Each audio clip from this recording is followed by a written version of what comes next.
آپ کی بھرپور تعلیوں میں تشریف لاتے ہیں علامہ محمد سید احمد حسن زادی صاحب۔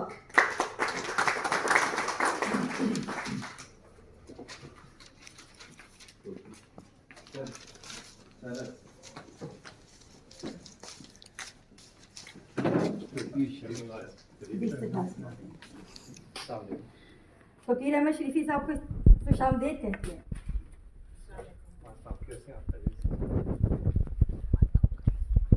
بسم اللہ الرحمن الرحیم۔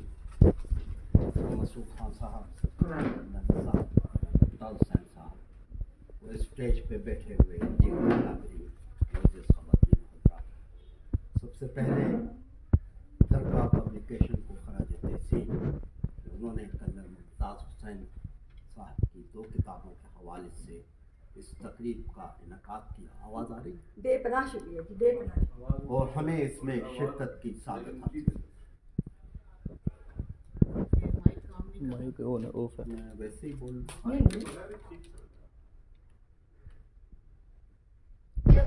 کیونکہ کتاب زندگی گزارنے کے لیے تو ضروری نہیں ہوتی، لیکن زندگی کو سنوارنے اور نکھارنے کے لیے بہت ضروری ہوتی ہے۔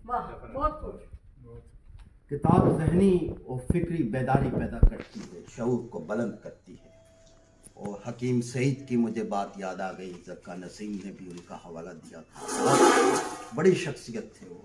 میں ان کا واقعہ اگر مجھے ٹائم ملا تو سناؤں گا، ان کی شہادت سے پہلے آخری ملاقات جو میری ہوئی۔ وہ کہتے ہیں کہ جب کوئی قاری کتاب کھولتا ہے تو اس کے سامنے ساری کائنات کھل جاتی ہے، اسرار و رموز اس کے سامنے بے نقاب ہو جاتے ہیں۔ ایک دانشور نے کہا تھا کہ کسی مصنف کی کوئی کتاب شائع ہو تو ساری فیملی میں اور ساری سٹی میں جشن ہونا چاہیے۔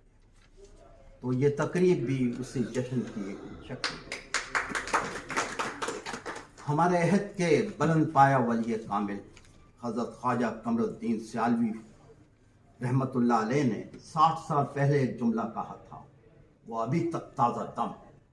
آپ نے فرمایا تھا کہ اکثر کتابوں میں نور ہوتا ہے، فطور نہیں ہوتا، ان کو دل کی روشنی میں پڑھنا چاہیے۔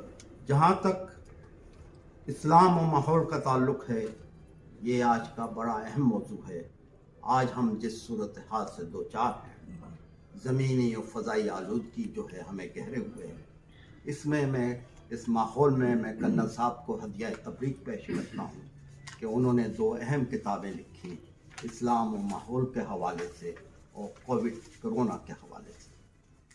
مجھے ایک قطعہ یاد آ رہا ہے ہمارے بڑے نامور شاعر انور مسعود کا، کہ ہمارے ہاں جو آج کل گرد و غبار کا سلسلہ ہے، اس حوالے سے ان کا اے غبارستان برپا کر گئی ہیں موٹریں، گرد کی موجیں اٹھیں اور ایک طوفان ہو گئی، راہرو جتنے تھے سب آنکھوں سے اوجھل ہو گئے، خاک میں کیا صورتیں ہوں گی کہ پناہ ہو گئی، اور موت کا زہر ہے شہر کی فضاؤں میں، اب کہاں جا کے سانس لیں۔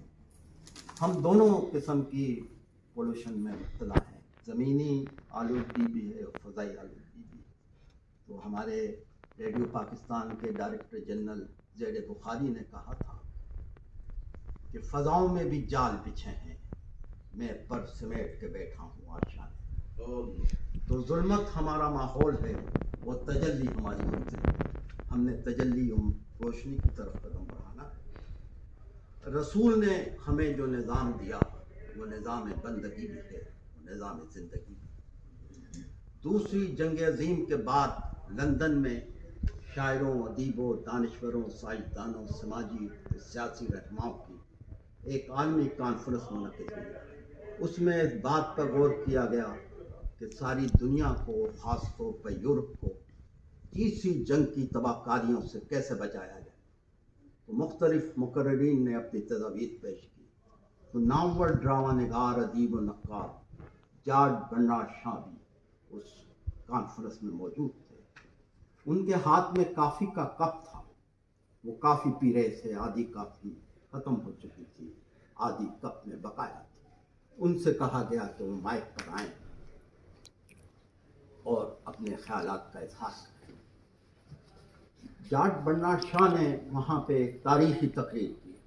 انہوں نے کہا میں یہ سمجھتا ہوں کہ اگر ساری دنیا، ساری اقوام نبی کریم پیغمبر اسلام کو اپنا رہنما و حاکم تسلیم کر لے، ان کی تعلیمات پر عمل کرے، تو اس یقین و اعتماد کے ساتھ اس نے آخری جملہ کہا کہ مجھے یقین ہے کہ یہ کافی کا کب ختم ہونے سے پہلے انسانیت کے مسائل حل ہو جائیں گے اور انسانیت کو سکون و سلامتی ملے گی. اور حقیقت یہ ہے کہ سلامتی آمنہ کے لال کے قدموں میں ملے گا، کہیں اور سے نہیں ملے گی. ہماری پنڈی کی بڑی سینئر شاعرہ ہیں شاہدہ لطیف، ٹائم کتنا ہے؟ ان کا ایک بڑا خوبصورت شعر ہے، ہر ایک آلودگی سے پاک ہوتی، بڑا ریلیونٹ ہو گیا، ہر ایک آلودگی سے پاک ہوتی میں ان کے راستے کی خاک ہوتی. یہ ان کے نعت کا شعر ہے.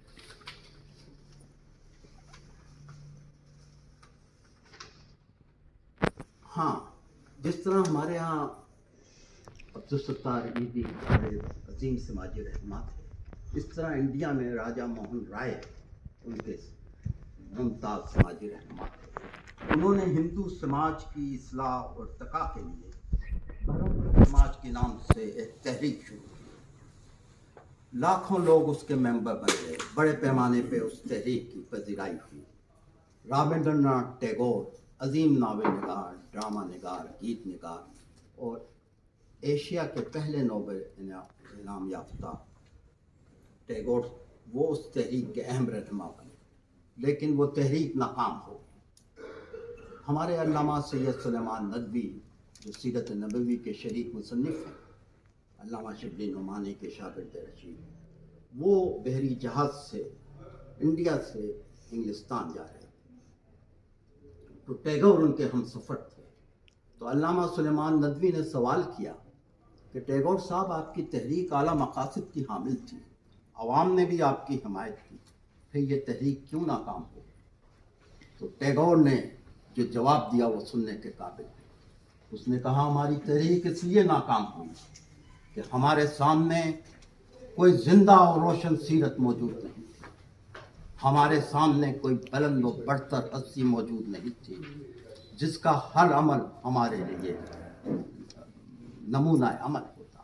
آپ مسلمان خوش نصیب ہیں کہ آپ کے پاس پیغمبر اسلام جیسی عظیم ہستی موجود ہے، جس کی سیرت بھی روشن ہے، جس کا کردار بھی روشن ہے، جس کی تعلیمات بھی روشن. علامہ اقبال کے استاد پروفیسر ٹامس آرنر نے کہا تھا کہ پیغمبر اسلام دنیا کی واحد ہستی ہیں جن کی ساری حیات پر تاریخ کا سورج پوری آب و تاب کے ساتھ چمک رہا ہے. آپ کی زندگی کا ہر گوشہ تاریخ کی روشنی میں ہے، تاریخی میں نہیں. فرانس کا عظیم سائنسداں روئی پاسچر، جس نے کتے کے کاٹے کا علاج کیا، اس نے کہیں پڑھا کہ رسول کریم صلی اللہ علیہ وسلم نے فرمایا ہے کہ کتا کسی برتن میں منہ ڈال دے تو اس کو 7 مرتبہ پانی سے دھونا چاہیے تاکہ جراثیم دور ہو جائے. اس نے سوچا کہ ایک بار دھونے سے بھی جراثیم انفیکشن دور ہو سکتا ہے، یہ 7 بار کیوں کریں؟ اس نے ایک برتن میں بوٹیاں ہڈیاں ڈالی، کتے کو کھلایا. اس کے بعد اس نے ایک دفعہ برتن دھویا، دوربین سے دیکھا جراثیم موجود تھے. دوسری دفعہ دھویا، پھر دیکھا جراثیم. 7 مرتبہ دھونے کے بعد جب اس نے دیکھا تو جراثیم دور ہو چکے تھے. وہ اس نے بے ساختہ کہا کہ پیغمبر اسلام نے صحیح کہا تھا کہ کتا اگر برتن میں منہ ڈال دے تو 7 مرتبہ دھونے سے جراثیم دور ہو جائے. سورہ بقرہ میں ارشاد ہوتا ہے رسول کریم صلی اللہ علیہ وسلم کے بارے میں، کما ارسلنا فیکم رسولا منکم یتلو علیکم آیاتنا ویزکیکم ویعلمکم الکتاب والحکمہ یعلمکم ما لم تکونوا تعلمون. اللہ تعالیٰ ارشاد فرماتا ہے ہم نے تمہارے درمیان ایک رسول بھیجا جو ہماری آیات کی تلاوت کرتا ہے، جو تمہارے قلوب و نفسوں کو پاک کرتا ہے، تمہیں کتاب و حکمت کی تعلیم دیتا ہے اور تمہیں ایسی باتیں بتاتا ہے جو تمہارے علم میں نہیں تھی. اللہ تعالیٰ انسانوں کو پیدا کرتا ہے اور رسول انسانوں کو پاک کرتا ہے، ان کے قلوب کو بھی پاک کرتا ہے ان کے ماحول کو بھی پاک کرتا ہے۔ اگر ہم آپ کے ایک ہی فرمان پہ عمل کر لیں تو ہماری یہ مسائل جو ہیں جن سے ہم دوچار ہیں ان پہ سے ہم بہت آسانی سے چھٹکارا پا سکتے ہیں۔ آپ نے فرمایا تھا کہ طہارت نصف ایمان، آپ نے فرمایا کھانے سے پہلے بھی ہاتھ دھو، کھانے کے بعد بھی ہاتھ دھو، آپ نے مسواک کرنے کا حکم دیا۔ آج کل بہت سی بیماریاں جو ہیں دانتوں کی بیماریاں پیدا ہو رہی ہیں، اگر مسواک کی جائے اور یہ ٹوتھ پیسٹ جو ہے یہ مسواک ہی کی ایک شکل ہے تو بہت سی بیماریوں سے ہم نجات پا سکتے ہیں۔ پھر آپ نے حکم دیا کہ بال اور ناخن ترشواؤ، ناخن جب بڑے ہو جاتے ہیں تو ان میں جراثیم پیدا ہو جاتے ہیں جو کھاتے وقت کھانے میں مل جاتے ہیں۔ آپ نے نماز سے پہلے وضو کا حکم دیا، 5 وقت میں آپ نے نماز سے پہلے وضو کا حکم دیا۔ اگر 5 وقت نماز وضو کے ساتھ پڑھی جائے تو انسانی جسم پہ گندگی نہیں رہے گی۔ اور یہ وضو جو ہے یہ کئی بیماریوں کا علاج ہے۔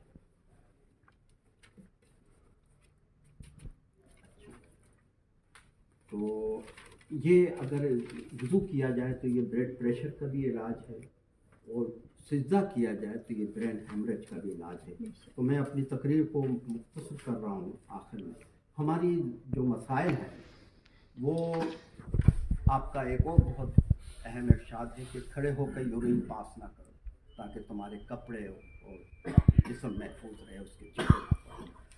تو یہ تعلیمات رسول کی یہ علم و حکمت کا خزینہ ہے، ہدایت کا سفینہ ہے، ترقی و استحکام کی منزل تک پہنچنے کا زینہ ہے، باوقار اور شاندار زندگی بسر کرنے کا کرینہ ہے۔ اور یہ 1443 سال گزرنے کے باوجود آؤٹ آف ڈیٹ نہیں ہوئی، اپ ٹو ڈیٹ ہے، کیونکہ چاند کی روشنی، سورج کی روشنی، تاروں کی تابانی، سمندروں کا پانی، دریاؤں کی روانی کبھی پرانی نہیں ہوتی۔ وہ اسلام دین فطرت ہے، کی محمد سے وفا تو نے تو ہم تیرے ہیں، یہ جہاں چیز ہے کیا لوگ احمد حسن زیدی صاحب